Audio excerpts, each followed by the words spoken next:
Tennessee here on the Stadium Sports Network. The American Cornhole Organization Knoxville Major Championship. We find ourselves in the midst of the greatest cornhole talent on the planet. I am Finn, the loudmouth for the ACO. Philip Barnett, side by side with me here in the booth. And I tell you something, we just had a bunch of different really fantastic championship matches here on center court, but now it's time to find out who's going to go into our final bracket to crown a champion in the singles division here for the weekend. We're stepping up. We've seen some familiar faces so far. We've seen some unfamiliar faces moving on. And a couple of these faces are very familiar to those in the ACO and the cornhole universe, and these two guys very familiar faces to one another. That's both right. Playing out of Shenandoah Valley Cornhole. Austin Cameron, the lower seed in this particular match, finishing his down and ups. He is seeded 5th coming into the tournament against the blue lane pitcher. That would be one Kaleb Hurt, also out of SVC, coming in seeded 4th. So we've got our cold drinks ready. Hopefully you have as well. These guys wrapping up their warm-up tosses. Now, what do you expect to see? Because this is a rematch. This is the match that ended up bouncing Kaleb into the elimination bracket. Yeah, and I know that's one of Austin's nemesis over the years is Kaleb Hurt. And Kaleb Hurt comes out of the Hurt locker, if you will. He and his brother Isaac, his father Rex. It's a cornhole family. We had some really great pieces done with a friend of ours from NBC Sports. He went out and met up with them on their home turf and saw exactly how they play and how they've learned to play and how they've come out of Shenandoah Valley Cornhole with Tammy and Junior Williams to make their way to center court after center court after center court. And Kaleb Hurt and Austin Cameron, who you see right now warming up, both co-players of the season in season 16 this past year. Austin Cameron's flag number 1 here on center court, but there's another number 1 out there as well, and it has Kaleb Hurt's name on it. I do believe Chris Clark has given us the signal, and these two boys are ready to bring it. Here we go. We're underway. I'm excited about this match, Finn. This should be a good one. These guys know each other's games inside and out. They both have a really good, solid, strong, flat bag with a good rotation. You're going to see quite a bit of that over the course of the match here, and a lot of that, I do believe. A lot of replacement bags, a lot of strategy, a lot of blockers, and a lot of get-arounds. Some rolls, get-arounds.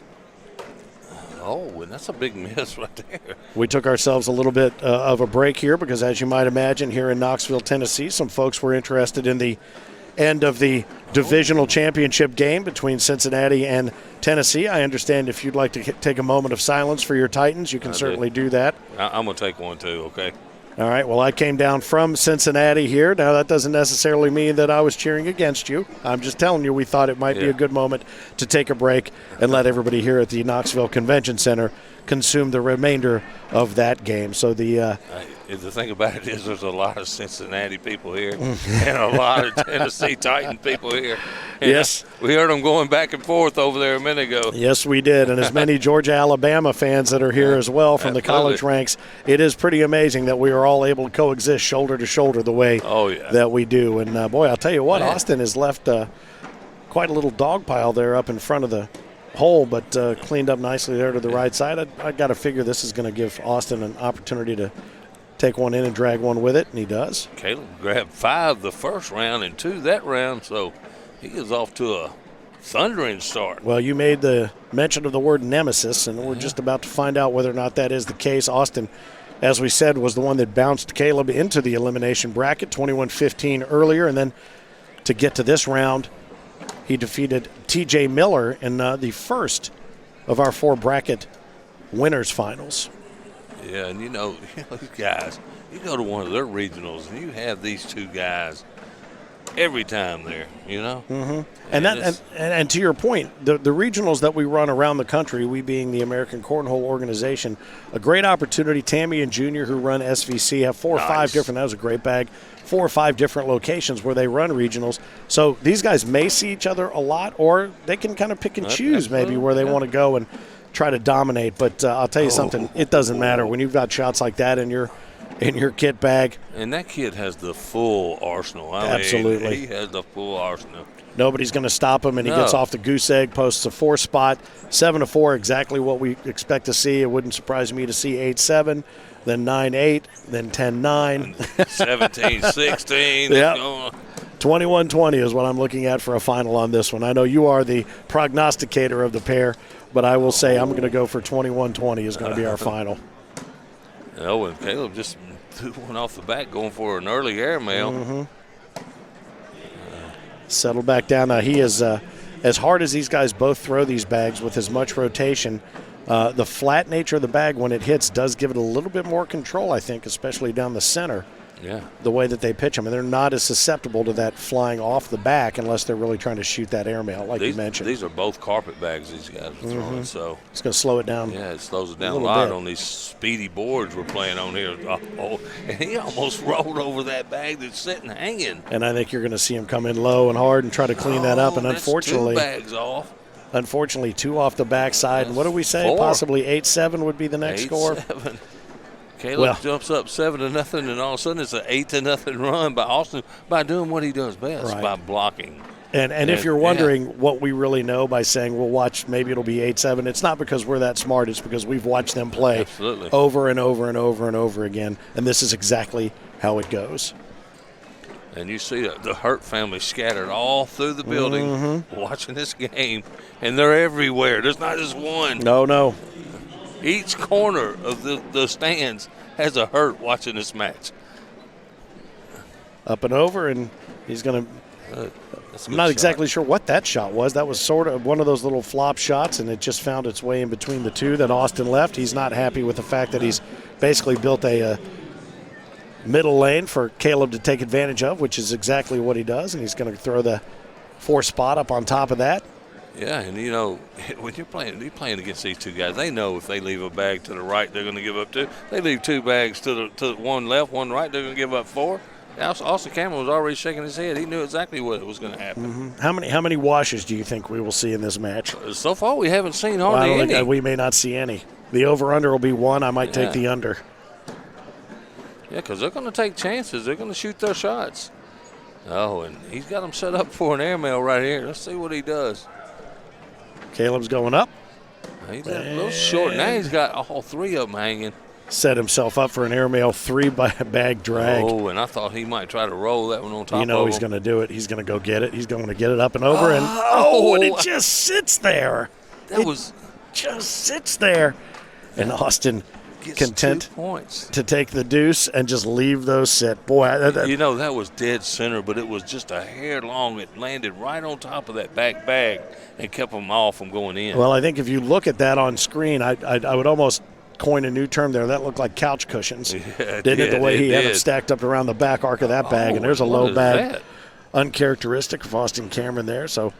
But he is going to force the up and over, which Kaleb is more than capable of executing, leaving a little bit off to the side. Another big round set up for Kaleb.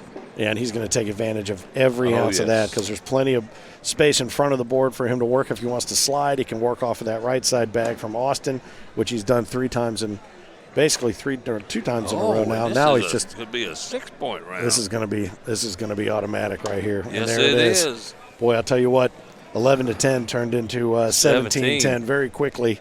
And this could be one of the faster matches we have seen since we've got to Knoxville, Phillip. I am Finn, the loudmouth for the ACO, host of the Taco, TACO, Talking ACO, Tuesday nights, 7 p.m. Eastern on our Facebook Live channel. We talk all things American Cornhole and Cornhole in general. Phillip Barnett, my co-host, and the man who has stepped up and played against every single player we have seen on center court at one time or another, which explains why you're sitting here next to me. Yeah, that's why I'm sitting here next to you play them. And I mean that with all due respect. I know you do. No, you've had some pretty great runs in some of these other tournaments, and we do think that is key, that so many of the people behind the scenes, there's a bag that he really thought was going to perform for him right there, and it did not. It yields another couple points for Kaleb Hurt, but some really great players behind the scenes here. It's not just a technical team, it's teams. It's a team that we have that puts these on that are full of players, and they get out and they play at a high level, and they are still able to pull off this sort of broadcast and so much more. Man, we got one sitting next to us was actually the first pro I ever stepped across the board from. Is that right? Eric Heinerman. Eric Heinerman. He's our executive producer and the man with the plan. I think I beat him. I can't remember. Yeah, I'm going to go ahead and watch him shake his head. I don't even have to look at him to see what he's doing right now.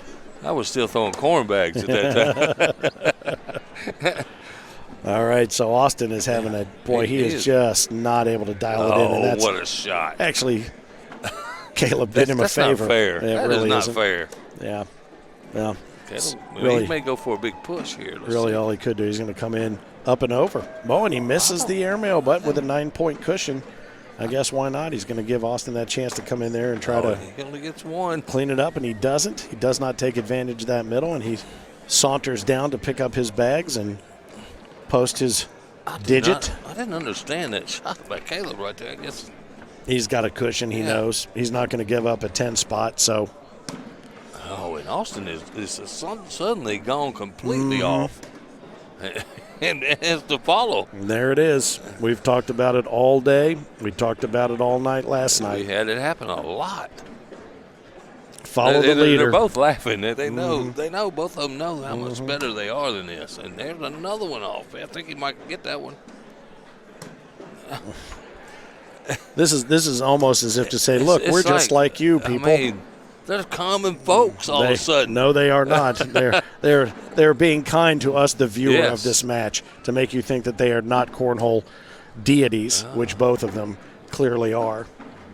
Yeah, these are. All right, so he's going to go in low and hard and try to clean it up. Stacks them up instead. And looks like Austin's got one underneath, so he's going to pick up a couple now. All of a sudden, a mistake by Kaleb could put him right back. You know what, man? This match has been totally different from what I thought. I thought we'd see some 2s, some 1s, some 2s, some 1s, and we've seen some 6s and 7s. But not one wash yet, I do not believe. Not one wash yet. And then Austin throws one in the hole, and Kaleb's off again. And all of a sudden now Kaleb is off.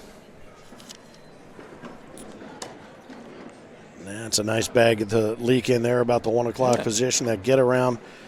And now Austin has put himself in a position where he should be able to make a hard push and take 3 in if he wants. But Kaleb, I don't think, is going to allow for that. He tried to roll one over. He sure did. This bag seemed to start rolling, and then they stop. And just like that, you mean? Yeah. We may have our first wash, Finn. And there it is. It took this late into the game. 19-13. To get to one. You know there is going to be a point scored almost every single time. And that's the first wash we have seen in this particular match here on Center Court, the American Cornhole Organization, on Stadium. WatchStadium.com or on the Stadium app.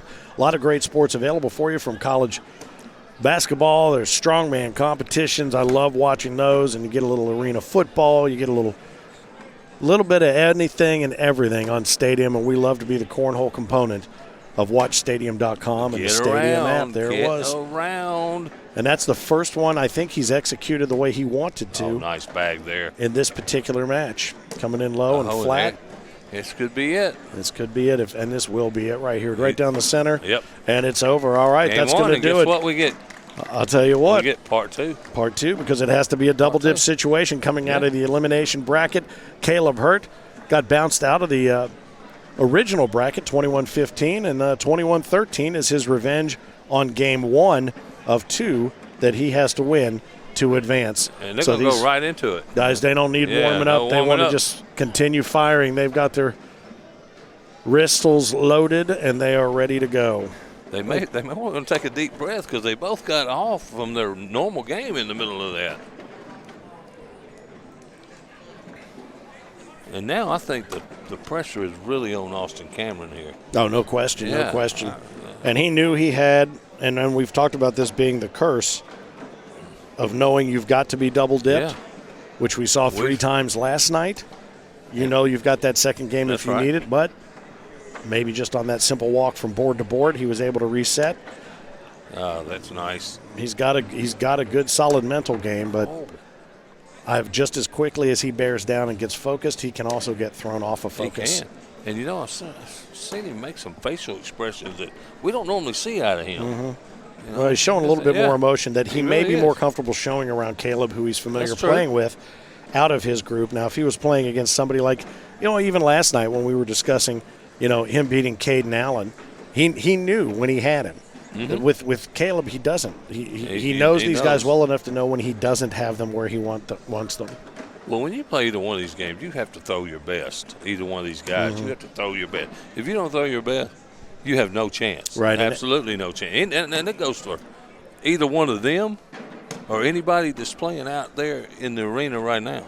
If you don't throw your best, you're not beating these guys. No, there's no question. And you're not going to accidentally luck into a center court finals match, that's for sure. Now, as you watch on Stadium and you see the bags, the way they hit the board, I mean, it may look, and it may look similar, but I'm telling you right now, every single collection of bags on and around these boards is different. Every single one has its own personality and needs to be dealt with differently. Look at that bag sitting up on its side. It's almost like a fin.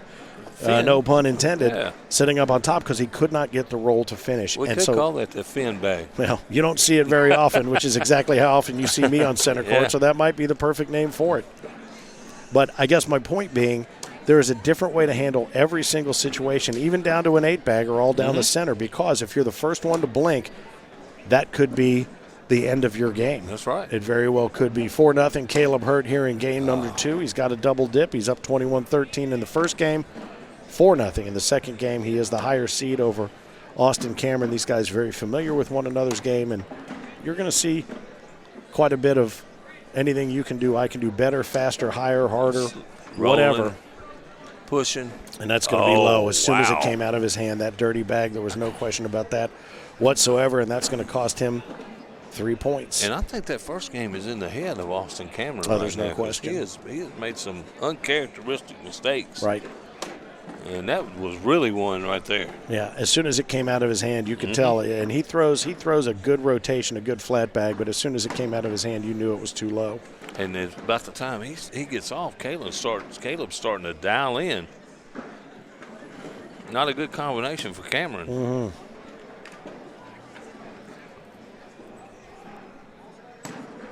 Nice. And the winner of this wins bracket. This is bracket B.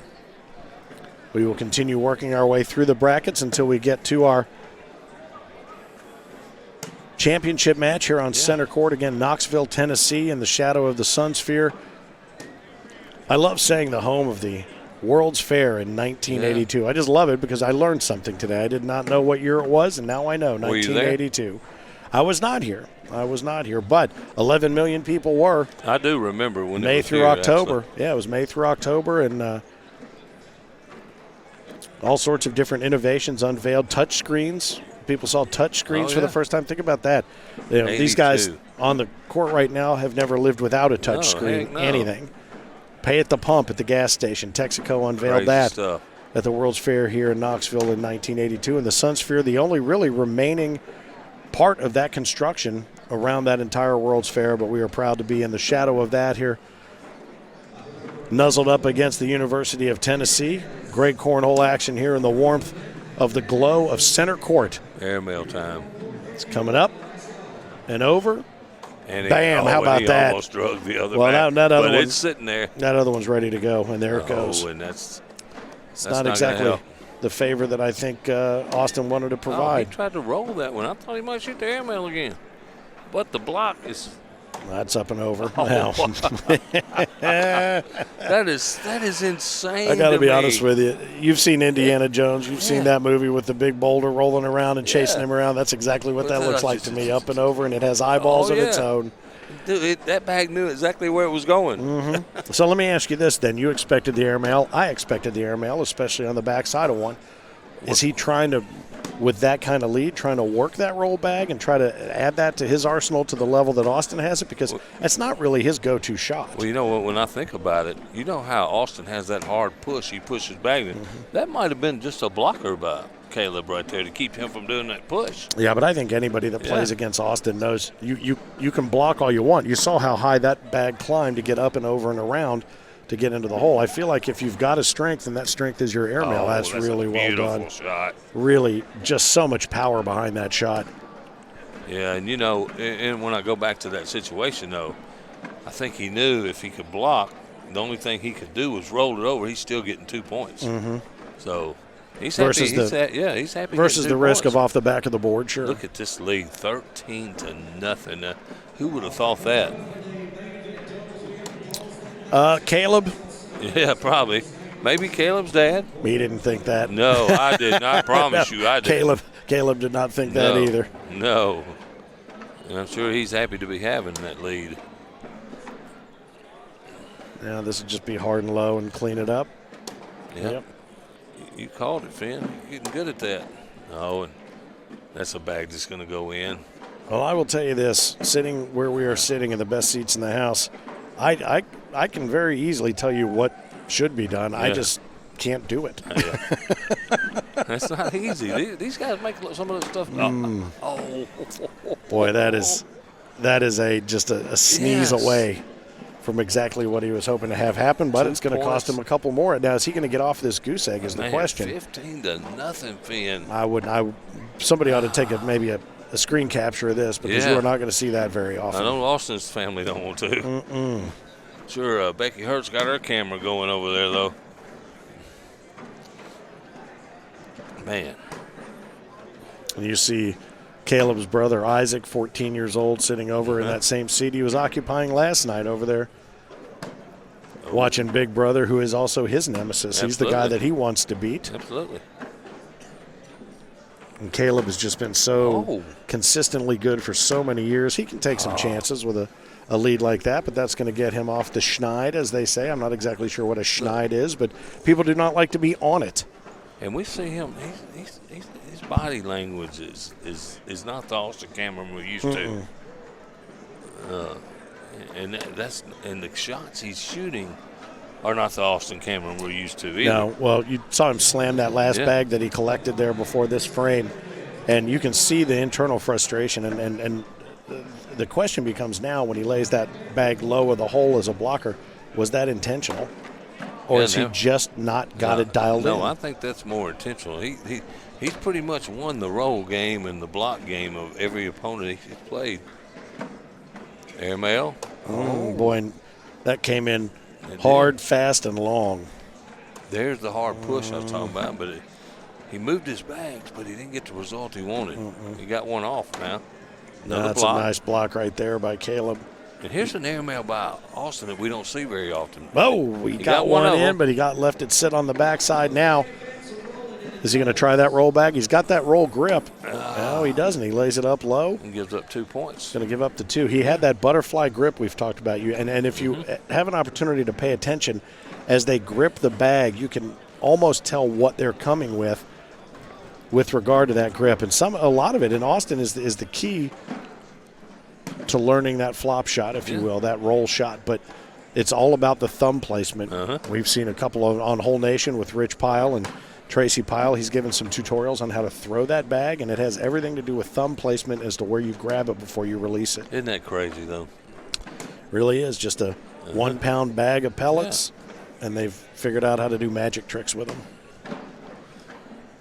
And here they go, hole for hole. Boy, right there is a man, look, Austin is just little bit of a mistake there. Now he's going to come up and around. He's not. He's going to lay it low, and that's going to be a wash here. Now you do have to wonder, with so many opportunities to just, even if it was 1, 2, 3, 4, 5, 6, or 2, 4, 6, to not have taken advantage of it and not close the door on this. Where's Caleb's head? Yeah, but we almost saw that happen in the last match we had with Jack Harco and it's Shane. And Shane, fortunately for Shane, he did end it on a nice shot. And that can bother you if you have a chance to close somebody out and do it 2 or 3 times. Well, Shane Shoulders earlier taking down Jack Harcrow, as you mentioned, and Jack started the match with a smile on his face and did not end that way. That's very nicely done. That was a sort of a lazy boy right there. And this could be a big round for Austin right here. Very well could be. If he goes up and over or rolls. He's going to try to take it up and over, and he sits one off the backside, and clearly that one is out of play, but he gives he's going to grab 4 points again. Kaleb the opportunity just to play it safe and to minimize the damage right there with what was a 9-point lead. And all of a sudden it's 15-8. Or 11-point lead. I'm sorry, 11-point lead. I'm using that Mitchell math again. Man, I'm going to get you a calculator. Nah, no thanks. But all of a sudden, Austin's creeping back in. And look, and all of a sudden now, Kaleb Hurt is off a little bit. maybe giving Austin some confidence to get his bag straightened out. Boy, I tell you what, when Austin lets that go, I mean, there's a loft to Kaleb's bag, even though it's flat and it has what I call that spaceship spin. It's not as fast a rotation, but no. You can tell the difference just in the rotation when Austin's dialed in and when he is not. It hits in the exact same place on the bag on the board every time. I love the camera angle right now that you're looking at on Watch Stadium or on the Stadium app. You can look at coming straight at you, and you can see exactly what I'm talking about, the speed with which that rotation takes place. And pay attention to that, because that is a huge part of the technique and what you've got in your, as you say, in the arsenal. The speed and power, that's very nicely done. And he's not playing around. He didn't go for the roll. He had a chance to push it in. He straightforward trying to go in the hole now. Yeah, he's going to take that center. If he's going to have it given to him, he is going to take it. He's going to capitalize on it. And Kaleb just happy to minimize the damage. Kaleb shaking his head. He knows. Again there, does he think he's going to be able to bring this up and drag it in? He minimized again, when you get that big lead, but all of a sudden that big lead's starting to evaporate. Earlier he probably would have taken a shot at that. Yeah, he could not risk that one off the back of the board at this point. And 3 points separate him. That's one bag in the hole, one bag off the back, and it's that simple. That's 3 points for in the hole, 1 point on the board, no points off the board, cancellation scoring. It doesn't get much simpler than that. And yet there are so many different ways to make it happen. So many ways. And this has been a nice comeback by Austin Cameron. I thought he was dead with his body language and the way his bags were, the way he was missing. But there's that great shot again by Kaleb. Oh, another great pickup there by Austin. And Kaleb skips one over top of the hole as if there were a lid on it there. And Austin breathed a sigh of relief. Oh, Temptation Island at its best. And for somebody who throws, there's that roll bag finally where he's looking for it. And it's somebody that throws it as I said, as hard as Austin throws it, to leave one lay low on the hole like that. Yeah. That really surprised me. I thought for certain he would go ahead and take advantage of that open hole. And this has turned into a fairly long game. Yeah, it really has. Much more competitive than it started. I'll tell you what, I called the match with Kaleb Hurt and Eric Zockline in Augusta, Georgia last year, that went almost an hour and a half, and it was hole for hole. And this one's turned into that almost. Well, and this game also has a pace more similar to our seniors division than it does our juniors division. And these are both very, young players in the organization. Austin's 17, working his way out of the juniors division, and Kaleb, was making noise in the juniors division well before he aged out, but typically their pace of play much faster. Oh, boy, he was so close to pulling that bag in with him on that airmail. But to the point, I wonder if, because the juniors play so fearlessly and so quickly, you're seeing, Kaleb's cadence, Kaleb's vibe, Kaleb's roll, everything about him has slowed down over the last few years. Will we see that from some of these younger players? And I do think it's affecting Austin's game a little bit. Yeah. I think certainly Kaleb is dictating the pace of this game. Well, it turned. Kaleb got off a little bit, and there was the try to roll. He's going to try to sneak around right here. I think he'll take that. There it was. That was the one he thought was going to. And this may be smart, and I think Kaleb may shoot for this match right here. Let's see if I can see. Well, Austin has seen all he needs to see and isn't really happy with it. No. Kaleb, I think, sees that maybe there's a little bit more real estate available than he thought. But he's got to remember. He's got to remember too that Austin has a bag still in hand. He's going to go up and over. Oh, and he misses. He did miss. He misses and leaves. And this is going to be a roll shot, and he's going to go see what effect it had on that. All right, and each player gets 2 timeouts per match. Each has used one back-to-back. You don't see that very often, but he did want to see the difference in real estate available based on Kaleb's last shot. He's going to roll it up and over. He's got to. Oh, and it just held up. Fills and the there's gap. the wash. There's the wash. You know, I'm really surprised he didn't try to push the bag right there. About the 5 o'clock? Yeah. I thought that was the shot right there. Well, I thought for certain he would at least roll it and take the. Yeah, he tried to roll and it kicked off to the left on him a little bit. This Kaleb is keeping the pressure on him. Now, if I'm Kaleb right here, I'm going to re-block. But I guess he's thinking something different. A little bit. I think he tried to, and I think it snuck away from him, but not a terrible result there, building up a little barricade. That's exactly where he wanted that bag. Right. What you thought he was going to do with that first bag. Oh, and that was the try for the shoot, and he knocks one of his bags in and one off the backside. Up and over. Oh, and he gave Austin new life with that shot. He did. Kaleb went for it, and he missed it. And there's one in and off the back, so it looks like Austin picked up one. Yeah, it's just going to be the single. But you know what? That's how it happens, one at a time. I couldn't see under the board. I was a little bit I could see it. I knew blocked where you're sitting. You got a better view of what was underneath there. I have a clear hole here in a moment. There we go. Austin, man, he got some new life out of that last round. Yeah, he really did. Even though he's down 6, it's certainly a lot more a manageable 6 than the double digits he was down earlier sitting on the 0. It's nicely done there. Very well collected.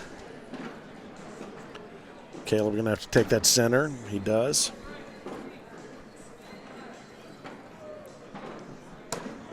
He tries the block. I don't think that's what he wanted. No, I think he's laughing. Wanted to be in there. Oh, and he tried to get around again. And Kaleb is nice enough to reach back and add points to the red side of the ledger, even though I'm sure that's not what he wanted to do. But it's almost like they're toying with each other right now. It's like one of them gets up. Yeah. That's a cat and a mouse game right here. One gets up and the other one says, all right, well, let's see what you got here. And I'll give you a little window and see if you can crawl through it. The thing about it, Austin can't make a mistake. And when he has the last couple times, Kaleb hadn't been able to. Let him off the hook? Yeah, let him off the hook. And these two guys are really good friends, too. So, but not right this minute. All right, so if you've watched long enough over the ACO Center Court events, you're starting to figure out what the next bag is going to be, as well as we are now. Second timeout. This is the final timeout for, I believe Austin called this one to come down and take a look. Did. These two bags. And that last bag kind of put Austin in a little bit of a pickle. Yeah, those two bags destined to drop. His bag sitting to the right side there, not so much. He may be leaning a little bit. I think if he comes in low and hard, he can get it. Might be able to collect it all. The only thing is they only have one bag each, so whatever he does, it's got to be done right here in this shot. Well, we've seen him do it time and time again. Seen him do it. He steps up to the moment and he makes it happen. He's going to. I wish I knew exactly what he was going to try to do. Oh, I think you're right. I think he's coming in low and hard to get it all. That's what he does. Oh, and he doesn't. And those bags for Kaleb. Oh, and there they go. And that's going to do it right there. I think he's just going to lay it up, set it on the board, and call it a day. Yeah. And that does it. How about that? There is the double dip. It's 21-15 on top of a 21-13 and 21-15, the score that Austin used to put Kaleb into the elimination bracket. So, ironically, now it's Kaleb who advances out of the Bracket B championship after yet another double dip. I got to figure that maybe we need to come up with a Knoxville ice cream shop and feature the double dip, all, aren't we? Because we certainly are getting every single one of them. And now we move on. ACO, we are Cornhole.